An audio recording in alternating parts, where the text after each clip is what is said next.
Yes!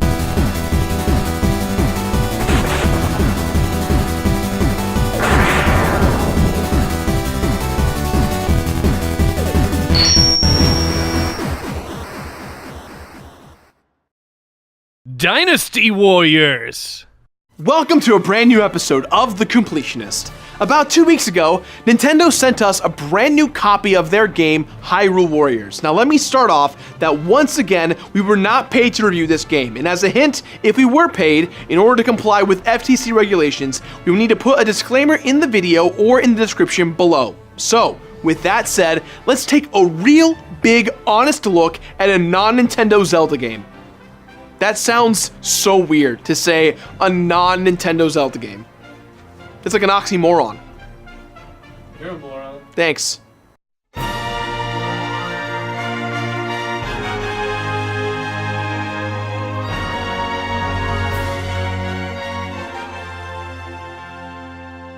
Hyrule Warriors is one of those games that seems like a fan dream mashup come true. It's the result of taking the lore from the Legend of Zelda series and mixing it in with the engine and gameplay basics of Dynasty Warriors. But Batman, isn't Hyrule Warriors just a Dynasty Warriors clone capitalizing on the famous Zelda? Aren't hack and slashes boring? Brolin? Just Brolin? Let me be clear, I've never played a Dynasty Warriors game, so keep that in mind with how we approach this review. To my understanding, Dynasty Warriors games take hours and hours to complete, so let's see if we can handle Hyrule Warriors. If you've been following us this far in the show, or you've been playing video games for your entire life, you'll know all the stories of Zelda. Up to this point, we've reviewed all major canon Zeldas except for Twilight Princess, Skyward Sword, and Wind Waker. If you've played a Zelda game, you'll know that Zelda, Ganon, and Link are all the chosen ones of the Triforce pieces. Hyrule Warriors takes place on its own separate timeline and has a similar story, but with a nice twist. Link starts out as a soldier in training, with Link and Zelda having no idea how their fates would intertwine, as per usual. In the first stage, Zelda supposedly gets kidnapped, which then prompts Impa, Zelda's bodyguard, and Link to lead the Hyrulean Empire into a huge war to stop this evil entity from taking over the land of Hyrule. However, it's not Ganondorf. It's actually an evil witch named Sia who ends up splitting into two people, Sia herself and Lana. Sia is the evil half, and Lana is the good half. Sia is trying to take all three pieces of the Triforce for herself, and upon her introduction, it looks like she's already taken Ganondorf's piece. So Link and Impa must team up with Lana and Sheik, better known as Zelda, to take down Sia before it's too late. Now, Sia wasn't always evil. She actually was supposed to be the peacekeeper of the Triforce.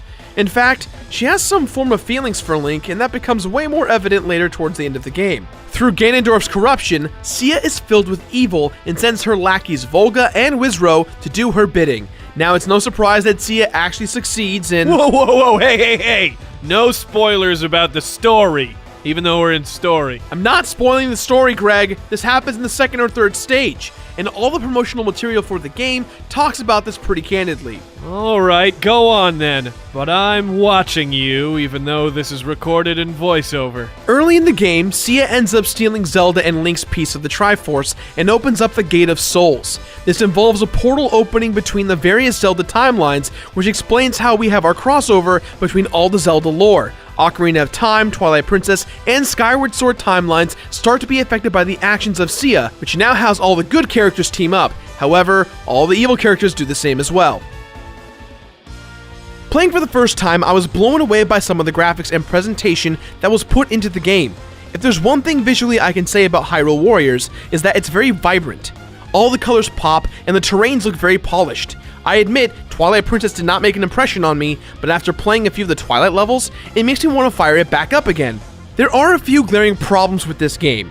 You may notice throughout the video that the footage goes from 60 FPS to 30. That's because when you're playing in co-op mode, the game, for both the player on the gamepad and the TV, slows down to roughly 30 frames per second. Usually I'm not a big stickler on frames and whatnot, but it's eye-gougingly noticeable at times. Another big problem is that you're going to be replaying some of the same levels over and over again for multiple achievement purposes or leveling and whatnot. That's not the problem. If you're a completionist like me, there is no retry button, which means when you preemptively fail, you'll need to back out of the level, go to the level select your character, select your weapon, load the level, then press the start button. This seems like a minor complaint, but trust me, this will become even more annoying. You know what? I feel this coming. Let's do a mini rant. Here it goes. Commence angry video game jihad. Mini Rant. When you start getting towards the bigger challenges, you'll be finding yourself fighting other characters in the game or big monster bosses. Here's a big problem, a huge problem that will drive everyone insane. Every time you go into battle to face one of these characters, you get the cutscene of them being introduced. Sure, you can press start and skip for the cutscenes, but towards the end of the game, when you do missions when you're fighting a multitude of bosses at the same time, you'll have to wait for the cutscenes to start, then press start, then skip it, and then do it again, and then do it again, and then do it again, and then do it again, and holy f***, just give me the option to turn off the cutscenes! That's all I want! Ugh, damn it.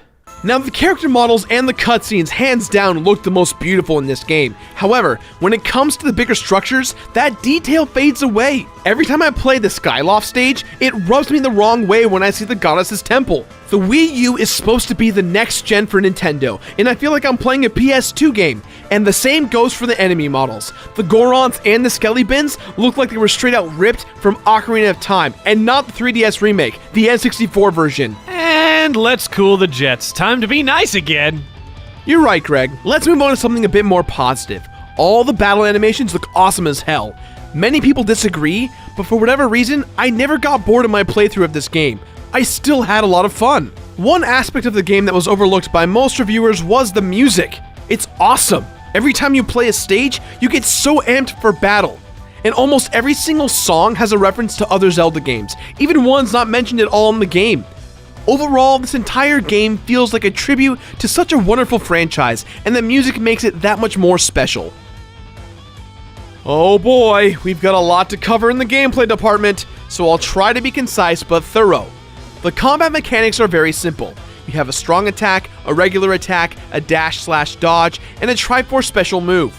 You also have a magic meter known as the Focus Spirit, which is incredibly useful for fighting bosses or enemies that tend to block a lot, as you can just flat out ignore their shield or shield break them. You also have various items to use.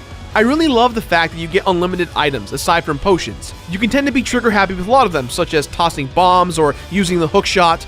And what's even more fun is that you can get temporary on-screen power-ups that do insanely cool things. For instance, if you get the hookshot with the hookshot power-up, you'll pull yourself to the enemy and yank the moon from Majora's Mask out of the sky and aim it directly at them. Pretty sure the entire game of Majora's Mask was about making sure that that didn't happen. These buttons and commands can be changed to Dynasty Warrior controls for those of you used to the series, but I find that the Nintendo control scheme works better. If I can make any recommendation, do not, I repeat, do not play this game with the Wiimote and the Nunchuck combination. Go buy a Nintendo Pro Controller. Trust me. Here's why.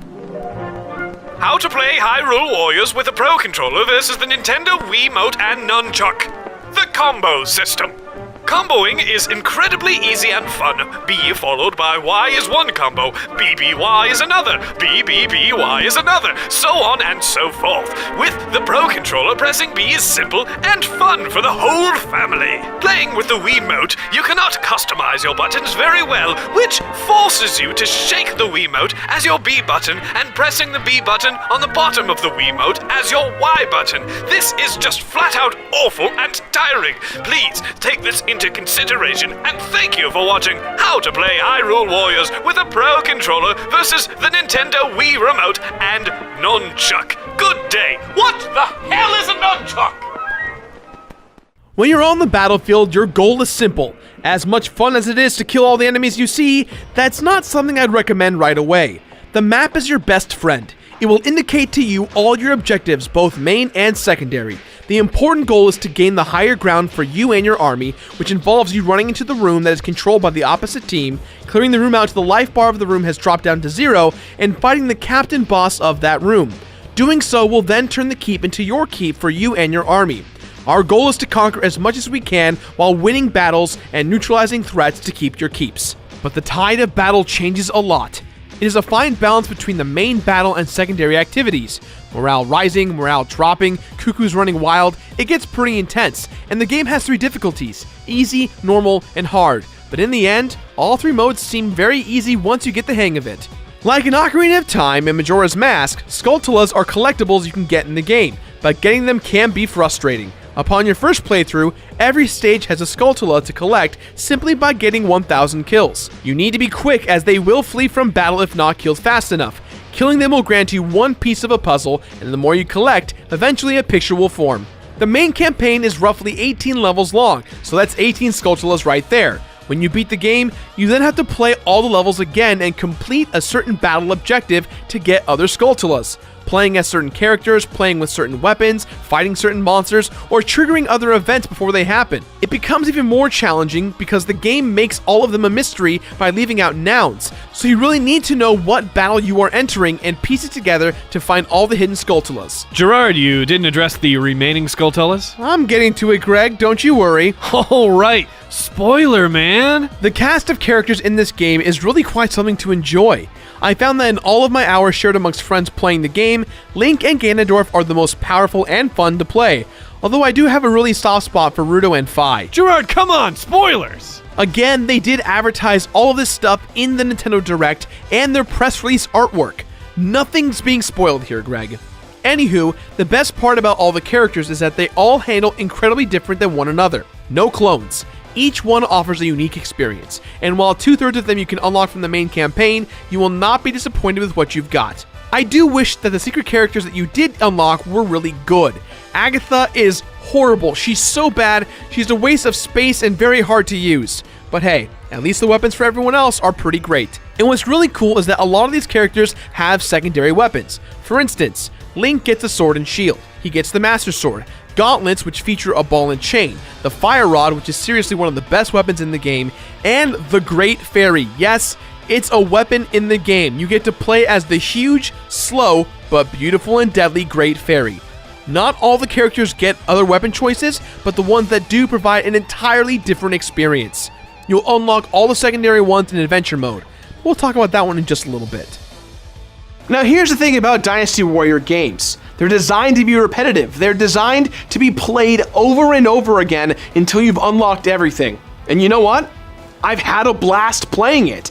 Like I said, sinking the amount of hours in that I did, I had an amazing time from start to finish. But that's where the different modes come into play. The Legend mode is the main story mode where you'll want to go straight through the story and unlock as many characters as you can. Then there's Free mode, which is the exact same thing as Legend mode, except you can play as any character you want. But you know what's insane about all this, Greg? What's that? Legend mode and Free mode are just 1/3 of the game. Where's the other 2/3? Not developed yet? What is this, Destiny? Ha-cha-cha! A low blow, Greg, but no, it's Adventure mode. Whoa, this looks just like Zelda onesies! This is what I like to call the Completionist Challenge from Hell. Welcome to Adventure mode. Each panel you see here represents a challenge from each of the levels you'll end up playing. Why are there 3 map selection options? Well, from your time in Adventure mode, you'll notice the map selections aren't necessarily what change the layout, but they're unlockables. On any given stage, you may have to do one of 4 things. Get an A rank, which by the way, there's 148 screens here, so be prepared for a long one. Find hidden heart pieces, do the correct task to unlock both Skulltulas, which those tasks first involve 1,000 kills, followed by a second playthrough where you cannot, I repeat, you cannot lose more than 4 hearts until you've got 1,200 kills and have completed the first mission. This is very f***ing difficult. And use your battle victory item to progress on the map. The hell does all that mean? This map is almost a replica of the main map from Zelda 1, even down to the secrets, but rewards such as heart pieces or new level-based weapons are locked until you figure out the on-screen puzzle. If this sounds overwhelming to you, it is. But if you've got a blown-up Zelda 1 map, the majority of secrets can be discovered by using it. By bombing a wall, pushing a block or boulder, burning a bush, or using a raft, you'll start to unlock some of the map's secrets. Gerard, this must have taken you hours. How long did it take you to do this? Spoilers, Greg. Oh, I see what you did there. There is a small online component which lets you assist other players in fighting some of the harder levels, but really, it's just a great way to get some rupees and awesome weapons. Speaking of which, let's talk about shops and bosses and then we'll move on to the next section. Shops are your way of life in terms of getting your crew up to speed. We've got the badge creation area where you can craft badges to help your character stronger by using enemy drops. There's the Battle Dojo, where you can use your rupees to power level your team, which will help you balance everything out. The Apothecary allows you to make mixtures, which in all honesty, if you're trying to create a certain weapon with a certain stat, knock yourself out, but I found it to be useless. And last but not least, the Smithy, where you can take skill attributes from one weapon and move it into another. Generals, characters, and big bosses are 3 types of big enemies you'll be dealing with, and it's important to know how to outsmart them. They seem dumb at first, hell, most of the AI is quite poor, but their patterns can be quite nasty. If an enemy tries to attack you, dodge until the stun meter appears. Getting the stun meter to be broken will cue a cutscene in which you'll do a beautiful execution, and those cutscenes never get old to me. The same goes for the big bosses, although they really push you to your limit. I do have to point out that during this review, Nintendo released an update patch which unveiled a new challenge mode. I've completed it and achieved A ranking on this one level and received nothing. I think this is meant more for a weekly challenge type thing, if anything. There is one more thing that I feel a lot of people have skimmed over in the reviews I've seen, and as a completionist, it makes me pretty angry. The medal list, or achievements. Yes, there are achievements in this game, and they're not easy. Holy God, most of these are very hard. Some are fun, like being killed by a cuckoo, but for the most part, performing a 500 hit Focus Spirit combo, or getting every badge or potion created, to even the harder ones like collecting all the Skulltulas. But here's the kicker, they're all question marked out for the most part. You have no idea what to do for each medal, and you'll go crazy trying to find out. Did you find out? What do you think? Is the name of the show The Finisher? No, it's called The Completionist. Oh, weird. News to me, man.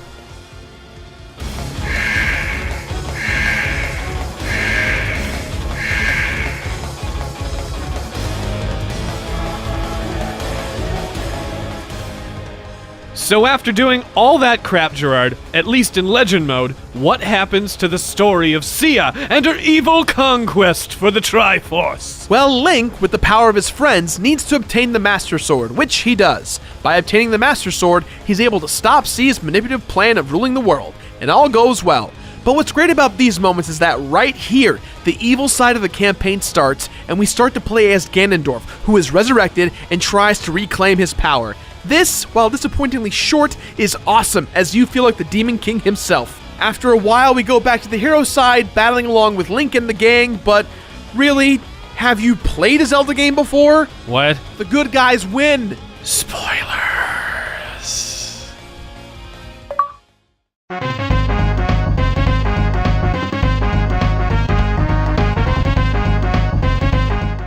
Whew, where do I start? Okay. So for beating Legend mode, you unlock Hero mode, which essentially is very hard mode. And you know what? It's actually very hard. You need to make sure that your characters are at least level 80 and that you've got powerful weapons to take everyone down. In regards to Skulltulas, there's 5 pictures total. When you collect a full picture, the bazaar gets upgraded, and after you've collected a few, the bazaar gets maxed out. You also unlock a new map labeled the Rewards map in Adventure mode. These levels are only playable if you've collected all the pieces of a picture. Beating one level will get you the blue tunic costume, and if you collect all the Skulltulas and beat all the levels, you'll unlock the red tunic costume. I'm very sad to report that getting an A rank in all of these rewards maps does absolutely nothing, especially since there's one map where you have to fight all of the big bosses at once without losing 8 hearts or more. Holy crap, this is not easy. This is a sanity tester right here. There's also 4 maps that seem to be unplayable. If I had to guess, these 4 maps are for the DLC. There's no way to unlock them at this point. Completing Adventure mode is quite possibly the hardest thing I've ever had to do here on The Completionist. It is designed to tear you to shreds. This game is designed to be played for many, many, many, many hours. Getting all the heart pieces does nothing. Getting all the A rank gets you a medal. Getting all the Skulltulas does what I said before. And getting all the weapons does something that is not even explained, but it's actually kind of a big deal. When you unlock the Master Sword in the main campaign, you'll notice that the Master Sword has no ability slots. Instead, it's marked purple with the number 25,000 next to it. Usually, if it's red, it means you need to kill that many enemies to unlock it. When you've unlocked every single person's weapon and the respective ranked levels, that 25,000 becomes unlocked and you can start killing enemies. And when you finally kill 25,000 enemies, you will unlock the skill Evil's Bane, which adds a base damage of 200, making the Master Sword the most powerful weapon in the game. Other characters will find weapons that have 25,000 locked as well, and they get skills that are just as powerful, but they won't become unlocked until you've unlocked the true power of the Master Sword, which also nets you a medal. So Gerard, you got everyone to 99, got all of their badges, you've collected everything, and you did it all! What happens when you get all the achievements in the game? The medal list, right? What happens? Nothing. You get absolutely nothing. Bragging rights are fine, I guess, sure, but I felt that there was a bit of a build-up for this epic completionist journey, and there was no climax. I was let down. Apparently, this is a common reoccurrence in the Dynasty Warriors franchise. I'm never playing a Dynasty Warriors game ever again.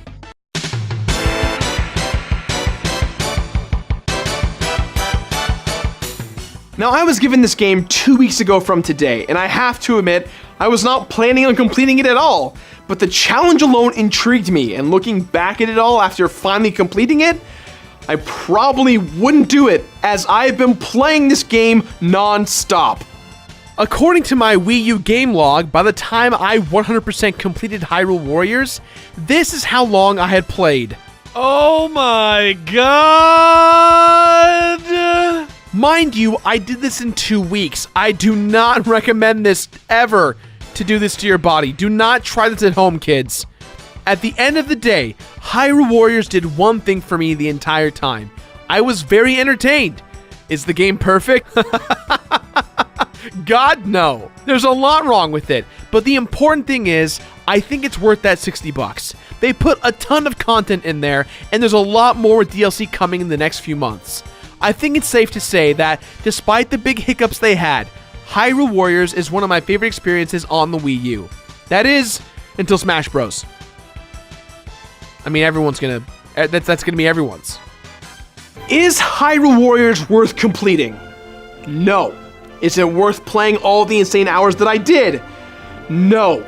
Are there a lot of things wrong with the game? Absolutely. But most importantly, is the game very fun, especially to play with friends? Yes. This game gets my completionist rating of finna play it. Finna play it! And after you finna play it, be sure to subscribe! Hey guys, Alex here. Just wanted to remind you that right now we got a Spotify playlist over at thatonevideogamer.com called 0 to Hero Level 99. These are songs to listen to while you're grinding for levels in various games. And follow our Spotify so you don't miss out. It's free. Link in the description below to the article. Check it out!